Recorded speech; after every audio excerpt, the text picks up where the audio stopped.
नमस्कार, मी डॉक्टर बादुपार आणि आपण बघताय रोकटोक. मित्रांनो, पीटर नवारो नावाचा एक आर्थिक सल्लागार आहे डोनाल्ड ट्रम्पचा. तो डोनाल्ड ट्रम्प जेवढा मूर्ख आहे, हा तेवढाच बिंडोक असला पाहिजे. आणि ते स्वाभाविकच आहे. समानशिलेषु सख्यम.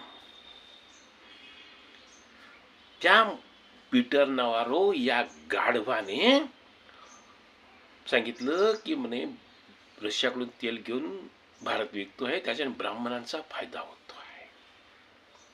त्या मूर्खाला हेही माहीत नाही की हिंदुस्थान पेट्रोल असो, भारत पेट्रोलियम असो किंवा इंडियन्स असो किंवा हे जे सरकारी कंपन्या आहेत, त्या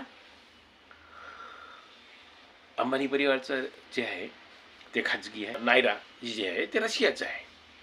मग या तर 5 कंपन्या आहेत, त्याच्यामध्ये ब्राह्मणांचा काय संबंध आहे?